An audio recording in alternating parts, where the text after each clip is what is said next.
turn on notifications and never miss the beginning of a new story again. Join us and be part of every chapter.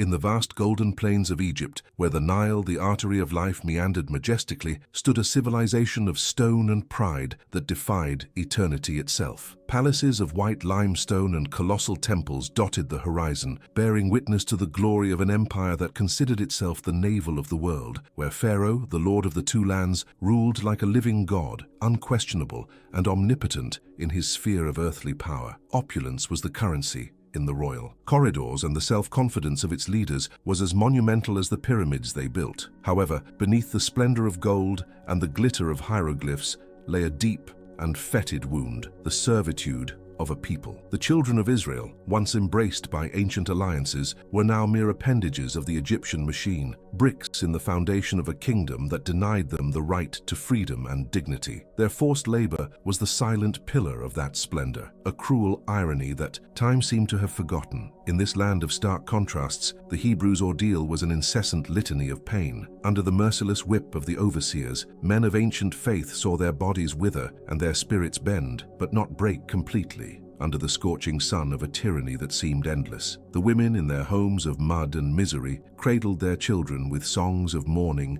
and promises of a distant God, whose blessings seemed to have vanished like desert water. Injustice was not merely an absence of law, it was an active and oppressive presence that robbed them of air and hope. With each dawn, the collective groan rose to the heavens, no longer as an audible cry, but as a silent and dense clamor, woven with the sweat, blood, and tears of generations of captives. This suffering, the omnipresent narrator knew, was not a mere accident of history. It was the necessary prelude to an act of divine triumph that would shake the foundations of the known world and reveal supreme justice. In the imposing palace, the pharaoh, whose arrogance was as dense as the granite of his statues, observed slavery with a cold and calculating cynicism, seeing the Hebrews not as souls, but as disposable tools, a resource that, if freed, would threaten the stability of his dominion. His heart was sealed by power and idolatry that transformed his own image into a deity, making him deaf to any sigh of compassion and blind to any sign of warning that might come from a higher source. His court, composed of priests and magicians who lived under the protective mantle of his majesty, reinforced skepticism and disbelief, fueling the illusion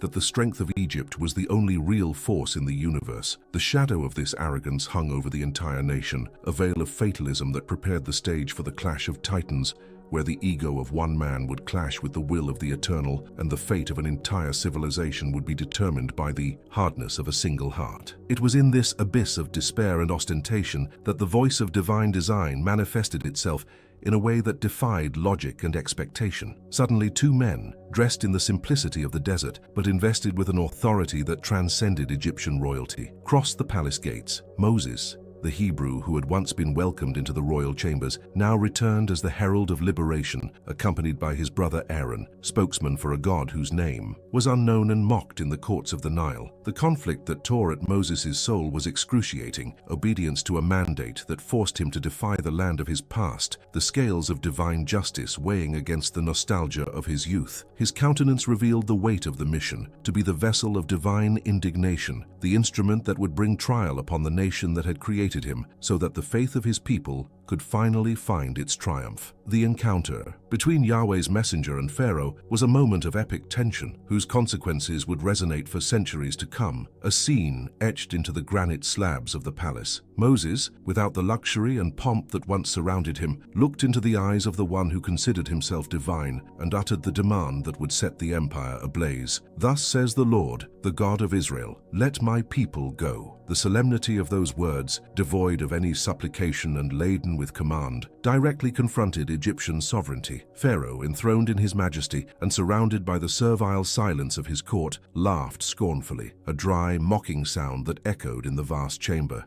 "Who is the Lord that I should obey his voice and deliver Israel? I do not know the Lord, and surely I will not let Israel go," replied the monarch, his voice dripping with arrogance and disbelief. His refusal was not merely a political rejection, but a theological challenge, a declaration of war against a deity he considered lesser than the countless tutelary gods of his own pantheon. This moment sealed their fate. transforming the enslavement of a people into the grand arena of a cosmic confrontation. Pharaoh's refusal was like the spark that ignited the furnace of trial. Immediately, the royal decree of oppression fell upon the Hebrews with renewed fury, a cruel and irrational punishment intended to stifle any remaining hope awakened by the intervention of Moses and Aaron. Work became impossible. The people were forced to gather straw to make the same bricks, oppressed by unrealistic goals and brutal punishments. The pain of humiliation reached its peak. The people, previously cautiously hopeful, turned to Moses with agonizing bitterness. "May the Lord judge you, who have made us odious in the eyes of Pharaoh," they cried in their despair, feeling betrayed by the promise of liberation, fearing that divine intervention had only intensified the darkness of their captivity. Moses, in turn, experienced the profound loneliness of a misunderstood leader, bearing the burden of his people's pain and the immense responsibility of the divine covenant, crying out to the Eternal in the silence of the night, questioning the delay and apparent ineffectiveness of the promise amidst so much anguish. In response to Moses' lament and Pharaoh's challenge, divine design began to manifest itself with surgical precision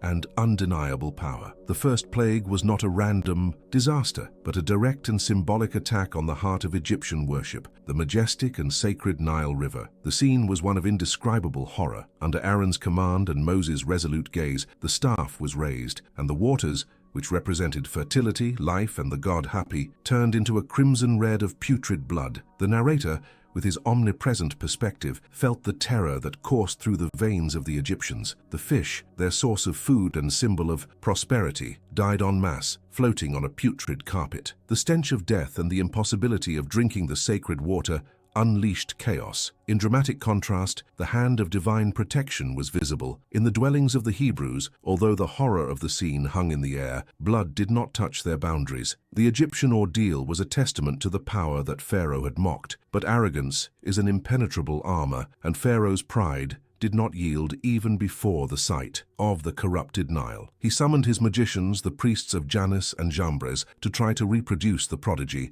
in a desperate and futile effort to deny the uniqueness and sovereignty of the God of the Hebrews. For a brief and deceptive moment, the sorcerers managed to imitate the phenomenon, transforming small vessels of water into blood, which only served to harden the monarch's heart even more. "Behold, our gods and our magic still defend us," cried Pharaoh, clinging to the illusion of control. This willful skepticism, this refusal to read the obvious signs of judgment, was the true fuel for the calamities to come. The narrator perceived the depth of spiritual blindness, which transformed a man into the executioner of his own nation, preferring the ruin of Egypt to yielding an inch of his perceived authority. The stage was set for the next and most intense manifestation of justice that never fails. The Eternal One did not back down in the face of human stubbornness. His response to Pharaoh's pride was a rapid succession of calamities aimed at dismantling one by one the structures of Egyptian faith and power. The second plague erupted with the force of a grotesque nightmare. From the Nile,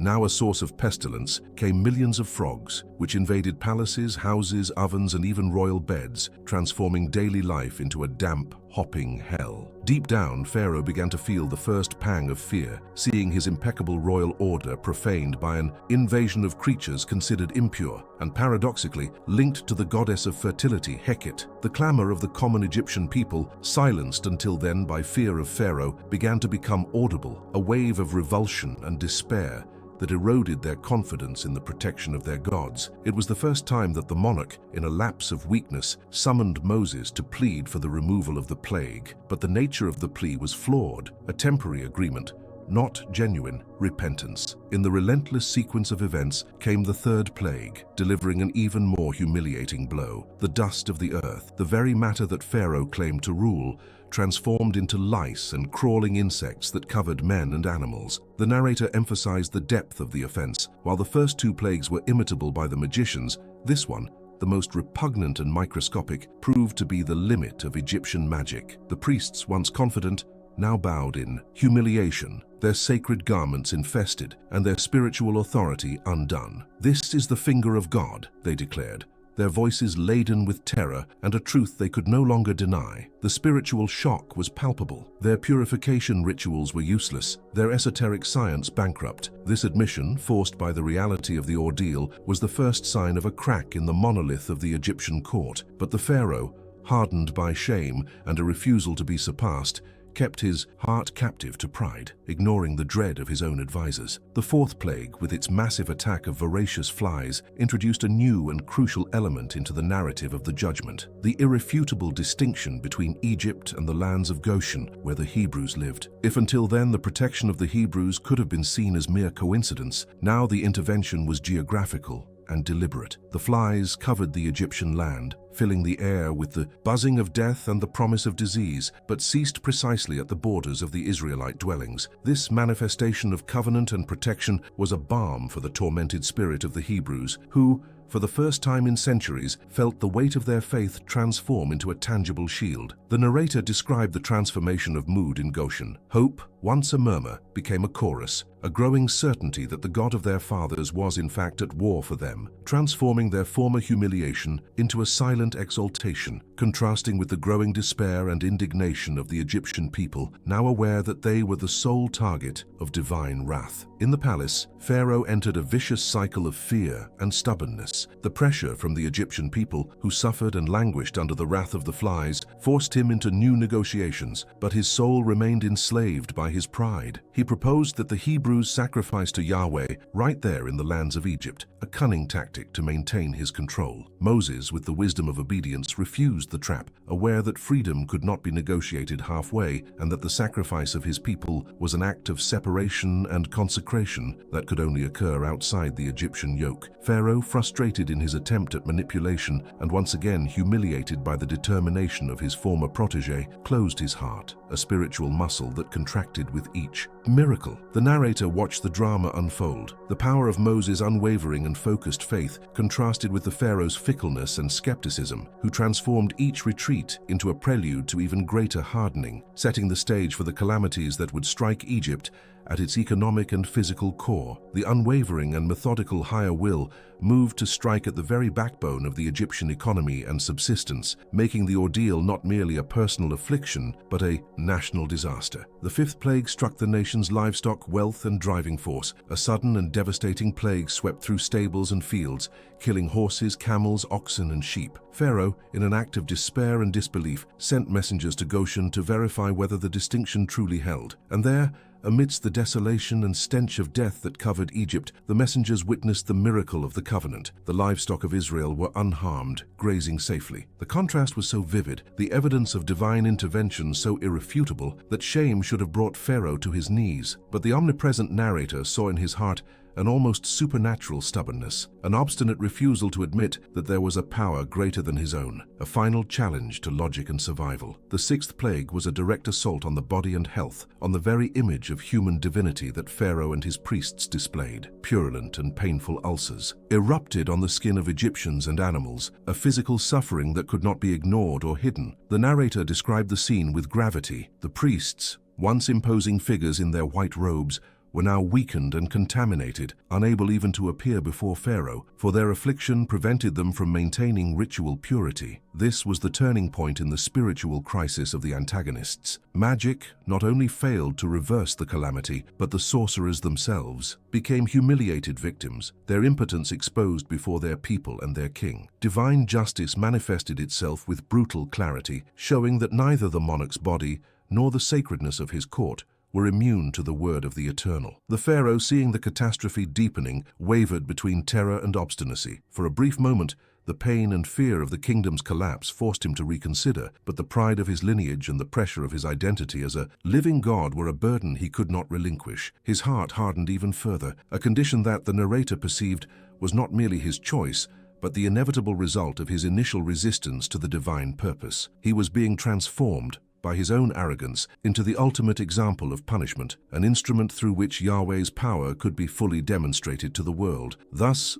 the judgment was elevated to an even greater scale, reaching heaven and earth in a display of elemental force. The seventh plague arrived with the fury of a cosmic cataclysm, a terrifying mixture of thunder, lightning, and hail so heavy and incandescent that Egypt had never witnessed anything like it. The sky, the domain of many Egyptian gods, trembled. The hail devastated the fields and broke trees, killing anyone who was unprotected, destroying the flax and barley crops. The narrator emphasized the depth of the destruction. For the first time, Pharaoh and his servants feared the word of Moses, and some Egyptians, moved by belated faith, ran to shelter their servants and livestock. It was a moment of profound revelation of divine purpose. The calamity had a pedagogical end, so that Egypt would know that there was no God like Yahweh in all the earth. Pharaoh, in a fit of panic, summoned Moses and Aaron, confessing for the first time, "I have sinned this time. The Lord is righteous, and I and my people are wicked." However, the repentance was superficial, driven by the terror of the storm, not by contrition of soul.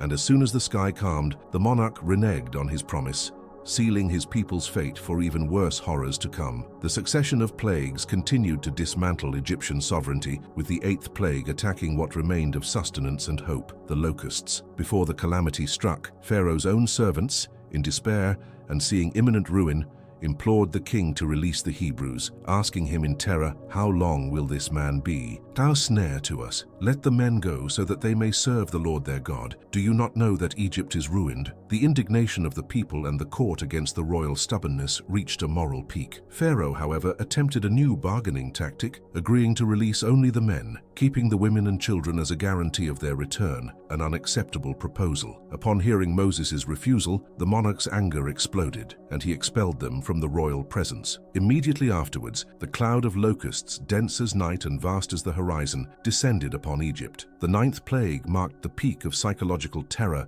and spiritual humiliation, an event the narrator described with the gravity of imminent death. Egypt was plunged into supernatural darkness, a darkness so dense that, as the ancients said, it could be felt. For 3 days, the sunlight, Ra himself, the supreme god of the Egyptian pantheon, was kidnapped, transformed into an oppressive void. Terror settled in Egyptian souls, for this darkness was not merely the absence of light, but the presence of a palpable fear, a feeling of cosmic abandonment. No one could see their neighbor's face, no one dared leave their place, and the silence that fell upon the country was more deafening than any lament. It was the ultimate proof of the impotence of the solar gods, a humiliation that struck at the core of Egyptian identity and belief in the divinity of the pharaoh. In contrast to the terror of the Egyptian court and people in the Hebrew dwellings of Goshen, the light remained. The narrator captured the depth of faith that flourished in the darkness of others. The light in their homes was not merely physical, it was the light of the covenant, the beacon of the promise fulfilled amidst the chaos. The Hebrews, though fearful of what the immediate future held for them, now had an unshakable certainty of the divine triumph to come. They were the only point of light in an empire plunged into darkness. While Pharaoh remained in his palace in darkness and isolation, his heart hardened by pride and the fear of admitting defeat, Moses, in the light, received the final instructions for the culminating act of redemption, the rite of passage that would seal the fate of Egypt and the freedom of Israel. Pharaoh, consumed by frustration and hatred, summoned Moses during the brief and deceptive period of relief after the darkness. He made a final concession, allowing the people to go, but demanded that the livestock be left behind, a petty attempt to subtract the price of freedom. Moses' response was an ultimatum of epic resolve, refusing to leave behind even a hoof, declaring that Egypt would not only release them, but send them back with gifts. Pharaoh, overcome with rage and the certainty of his power, which he still considered intact, shouted with regal fury, "Get out of my presence! Beware lest you see my face again, for the day you see it, you shall die." That moment sealed the inevitability of the last and most terrible plague. Moses' gaze, once tormented by compassion and the weight of his mission, was now pure triumph, for he knew that the divine plan was in its final course, and divine justice was about to manifest itself in its fullness. The moment that history had awaited with heavy and solemn silence had arrived, the ultimate proof that the price of human stubbornness is invariably tragedy. The Eternal revealed to Moses the final act of his judgment, the death of all the firstborn in Egypt, from the Pharaoh's son heir to the throne to the firstborn of the servant girl and the firstborn of the animals. The narrator described the scene with the gravity of a premonition. This was not a plague of warning or humiliation, but the culmination of the judgment, the final answer to Pharaoh's question, "Who is the Lord?" The spiritual shock was total. In the hearts of the Hebrews, hope mingled with reverent fear. They understood that the manifestation of God's faithfulness would demand a terrible sacrifice from the enemy, an act of justice that would mark the limit of human endurance. Moses, with the authority of a prophet and the pain of a man witnessing ruin, instructed the elders of Israel on the ritual of salvation, the sacrifice of a lamb without blemish, whose blood was to be smeared on the doorposts and lintel. This simple and profound act of obedience was the covenant of protection, the sign of faith, that would separate the chosen people from the coming judgment. The Hebrews, with a feverish urgency and renewed faith, prepared themselves. That night, they would eat the lamb with bitter herbs and unleavened bread, with their loins girded and their staffs in hand, ready for the march. If you're enjoying this story, take a second. Leave a like, subscribe to the channel, and let's continue with this exciting adventure, but would be won through blood and obedience to the word of Yahweh. It was a final test of faith, the invisible line that divine justice would not dare to cross. In the palace, the Pharaoh remained immersed in a fog of denial and dark omens. His soul was in conflict. Reason cried out for an end to resistance. Fear whispered the truth about Moses' prophecy, but pride, the essence of his royalty and divine identity, chained him. He spent the night sleepless, his mind disturbed by images of past plagues, unable to enjoy the false peace that the darkness of night offered. The narrator saw within him the struggle between stubbornness and imminent pain, the price he would have to pay for having made his own son the ultimate target of divine wrath. The Pharaoh, in his obstinacy, had sacrificed the innocence of his heir on the altar of his own ego, a tragedy of epic proportions that was about to unfold. At midnight, the darkest and quietest hour, divine judgment manifested itself. An invisible and inaudible aura of terror swept through Egypt,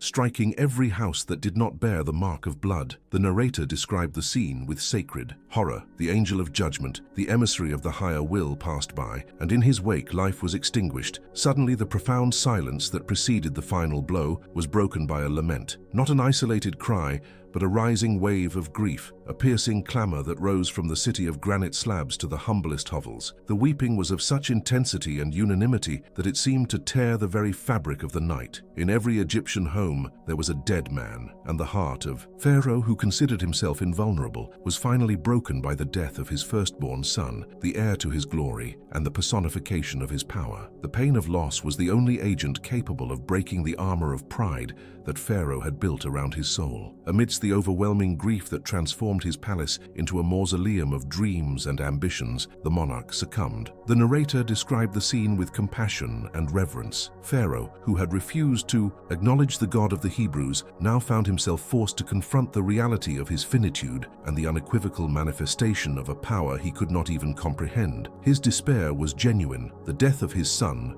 was the ultimate price, the culmination of divine justice that he had provoked with his stubbornness. That same night, amidst the chaos and terror sweeping the nation, Pharaoh summoned Moses and Aaron, no longer as a king negotiating, but as a defeated man pleading, "Get up! Leave my people, both you and the Israelites. Go, serve the Lord as you have said. Take your flocks and herds with you, and go, and bless me also." The order to liberate them did not come solely from Pharaoh. The Egyptian people, plunged into terror and destruction, pressed the Hebrews with desperate urgency. They were willing to give whatever was necessary, gold, silver, and clothing, so that the Israelites would leave quickly, fearing that if they delayed, judgment would continue and they would all die. The narrator captured the complete reversal of the situation. The slaves were now treated with deference and fear, and the Egyptians, once their masters, were in a panic, unknowingly fulfilling what had been promised to Abraham centuries before, that his descendants would leave with great riches. The final humiliation of Egypt was the exaltation of the divine covenant, the triumph of the promise manifested in the plundering of the oppressors by the oppressed. The departure from Israel was an epic event, a vision the narrator described with the majesty of an ancient saga. 600,000 men on foot, besides women and children, hurriedly left Ramesses at dawn. The column of Hebrews was no longer a group of defeated slaves, but a redeemed people, guided by unwavering faith and the certainty of intervention. They had no time to leaven the bread, carrying the unleavened dough, a symbol of the urgency of liberation and the definitive nature of that turning point in their destiny. The crossing was more than a physical journey. It was a spiritual transformation, the moment when slavery was exchanged for freedom, Egypt for the promise. The before and after of the ordeal was etched on every face, in every step. Fear had been replaced by hope, the groan by the silent song of gratitude. As the column of Israel marched into the unknown, laden with goods and faith, Egypt remained in ruins. Not only were the crops and livestock destroyed, the nation was broken, physically, spiritually, and emotionally. The mourning for the loss of the firstborn was an open wound, and the collapse of the Pharaoh's authority and his gods was the death of an ideology. Divine justice had manifested itself unquestionably. The story of the 10 plagues was not a list of disasters, but a detailed chronicle of the struggle between human pride and the higher will, an account of redemption that established forever the legacy of faith. Israel's triumph was not only its liberation, but the revelation of the divine purpose for all humanity. Faithfulness to the eternal is the only true foundation amidst adversity, and the price of disobedience is chaos. The exodus of Israel from Egypt became the fundamental landmark of the faith and identity of the chosen people, an event so monumental that the very timeline of humanity was rewritten in light of it. The narrator, in his solemnity, reinforced that the narrative did not end with the departure. It began with the memory of the ordeal. The Hebrews, now free, were instructed to celebrate Passover perpetually, the sacrifice of the lamb and the unleavened bread, so that they would never forget the mighty hand that had redeemed them. The observance of this rite was the unbreakable link to the night of judgment, a vivid reminder that life had been spared not by merit, but by grace, sealed by the blood of obedience. The journey to the Promised Land, which would extend through years of testing in the desert, began under the visible guidance of the divine presence. The Eternal One did not abandon his people to chance. He guided them with a pillar of cloud by day, protecting them from the scorching sun, and with a pillar of fire by night, illuminating the path and assuring them that the covenant of protection remained intact. This continuous manifestation was proof that the triumph over Pharaoh was only the beginning, and that faithfulness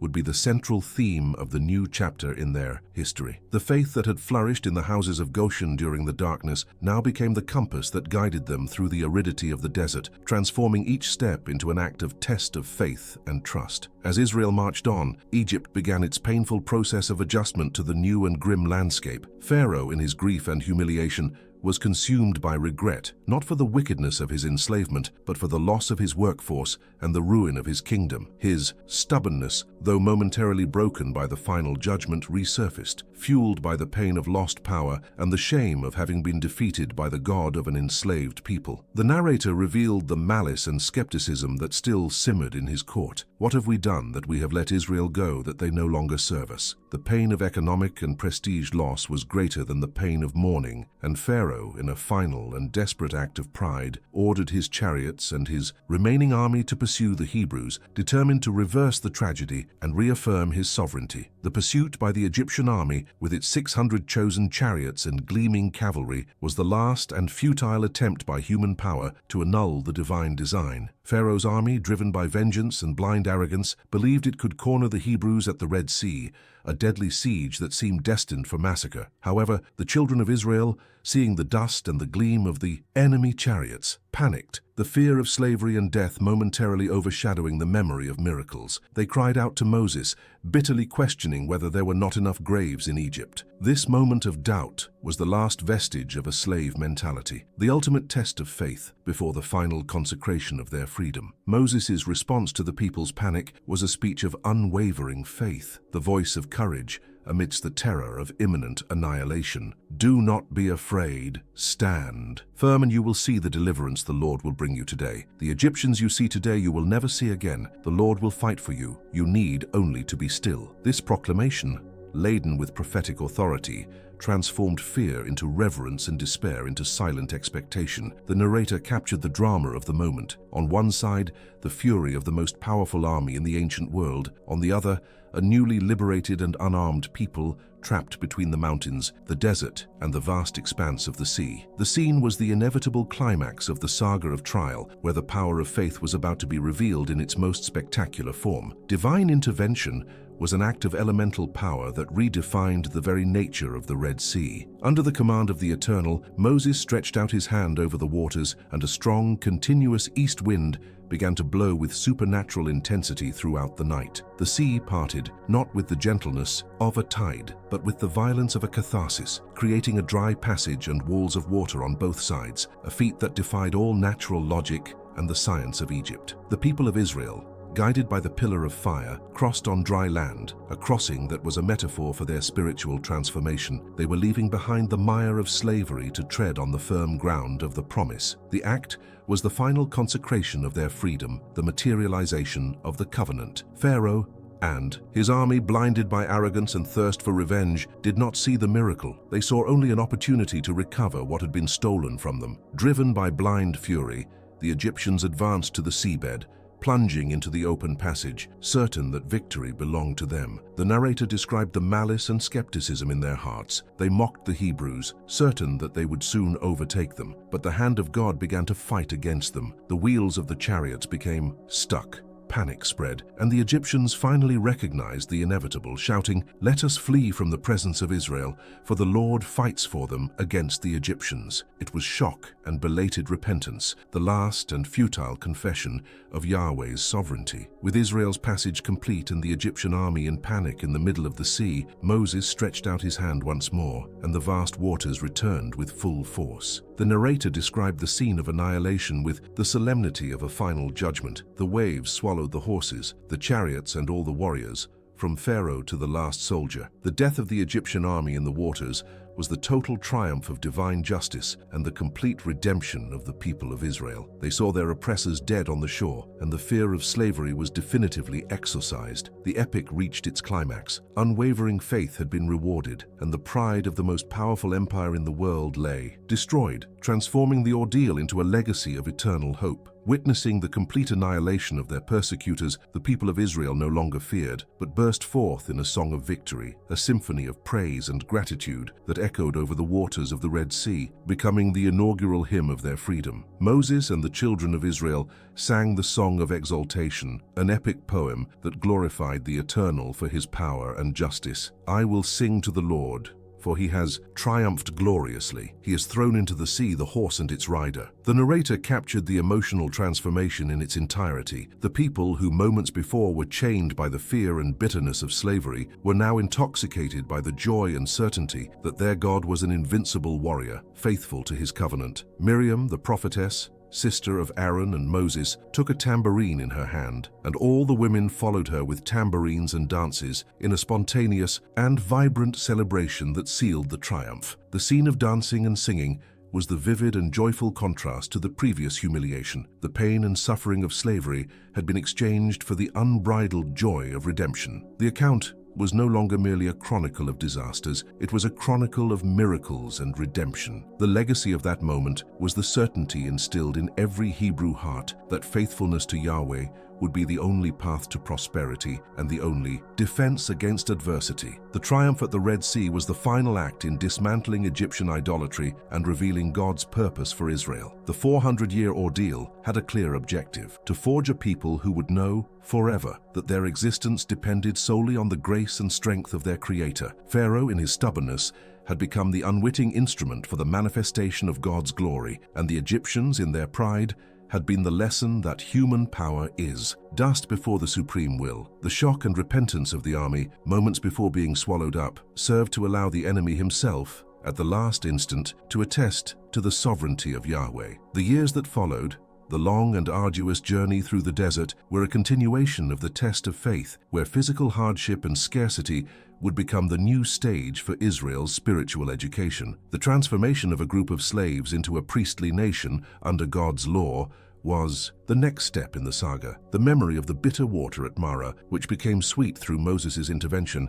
and the daily provision of manna were constant reminders that the power that had freed them was the same power that would sustain them. The great epic of trial and triumph had moved from confrontation with the oppressor to internal confrontation, where faith would be the only beacon in the vast darkness of the journey. The story of the 10 plagues and the Exodus, told by the solemn narrator, was not simply a collection of miraculous events. It was a chronicle of divine justice that elevated the moral of the story to an epic of redemption and faithfulness. Each plague, each disaster, was a calculated response to the hardness of a heart and the blindness of a nation, an act of judgment that did not aim at destruction, but at the revelation of a God who cares for the cry of the oppressed. The contrast between the before, the humiliation of the Hebrew people under the whip, the cynical opulence of Pharaoh, and Egypt as the pinnacle of civilization, and the after, the triumphant departure of the slaves, the economic and moral collapse of the empire, and the Red Sea as the tomb of pride, was the core of the narrative, the turning point that would seal the legacy of the covenant forever. The final triumph was not an accident,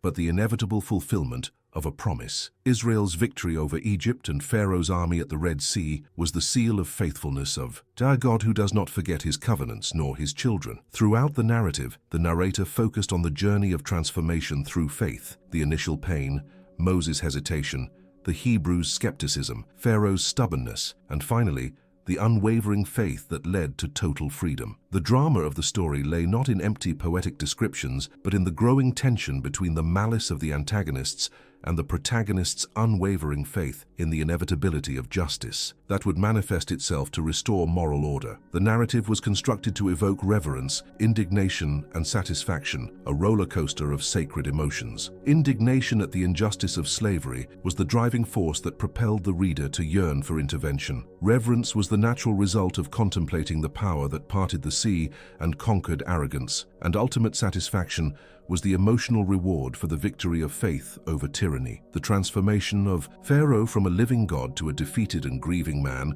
served as the most vivid testament that the moral law of the universe does not bend to earthly power, and that pride is the precursor to the fall. The events of the Exodus and the plagues became the archetype of overcoming through faith, a tale of justice that would resonate across generations, inspiring the oppressed and warning the oppressor. The story, told with the eloquent and solemn language of an ancient saga, immortalized the lesson that true strength does not reside in the granite of monuments or the gold of treasure, but in silent obedience to an invisible God, whose word is the only force capable of transforming captivity into freedom and bitter water into potable water. The prophetic legacy was clear. Faithfulness brings victory, and perseverance in trials ensures triumph, transforming the before into a distant memory and the after into a reality of hope. The Hebrews' ordeal over 4 centuries had been a crucible for refining their identity, and liberation from Egypt was the furnace that sealed it. The narrator, in a melodramatic tone,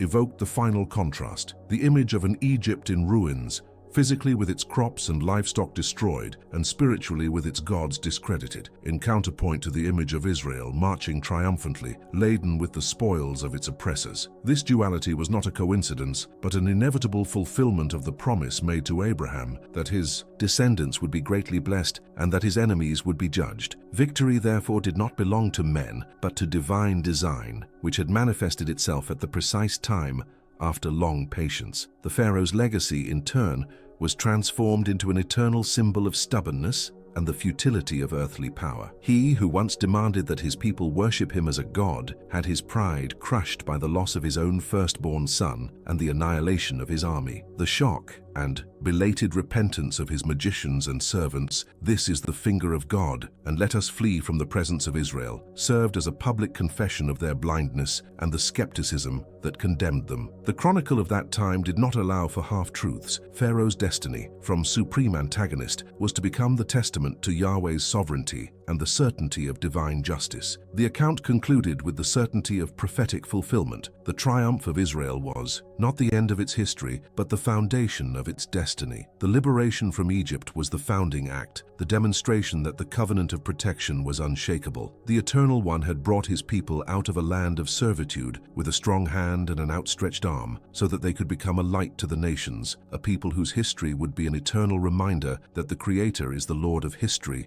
of adversity and triumph. The overcoming of the Egyptian ordeal would inspire generations, connecting them to the tangible reality of a spiritual and physical transformation that manifested itself in miracles. The journey through the desert, under the pillar of cloud and fire, was continuous proof that the God who had judged Egypt was the same God who now sustained his people. Faith, once a whisper of hope in the slave quarters, was now a tangible presence guiding them. The narrative, with its eloquent, solemn, and melodramatic language, fulfilled its purpose: to immerse the reader in the atmosphere of the ordeal, to visualize the dramatic contrast of victory, and to feel the majesty of divine intervention, elevating the drama without losing focus on the central narrative of the manifestation of God's faithfulness and overcoming through unwavering faith. The contrast between the Hebrew families, whose doorposts marked with the blood of the Lamb signified life and freedom, and the lament of the Egyptian families, where the absence of that simple sign brought death and desolation, salvation was the ultimate lesson in morality and obedience. Simple faith in a divine command was the watershed between trial and triumph. The narrative, in its tone of historical chronicle, assured that this event was not a tale of luck, but an unequivocal manifestation of a spiritual law. Salvation belongs to those who submit to the higher design, and ruin is the destiny of those who, through pride and stubbornness, defy the will that governs heaven and earth. The transformation of the Hebrews from a disorganized mass of slaves into a people with a divine purpose under the leadership of Moses, a man who overcame his own fear in obedience, was the triumph of faith over skepticism and of humility over pride. Thus, the narrative concludes not with a period, but with an exclamation of power and faithfulness. The epic of the 10 plagues and the Exodus has become the perpetual testament that adversity, when faced with unwavering faith, is the path to glory. May this tale of divine justice inspire reverence, uplift the morale of the oppressed, and serve as an eternal prophecy that, in the final confrontation between the stubbornness of man and the justice of God, victory is always the inevitable fulfillment of the promise, a triumph that resonates with the majesty of a fulfilled destiny. Do you want more Bible stories filled with faith, teachings, and heartwarming moments? Subscribe and turn on notifications to follow us with each new story.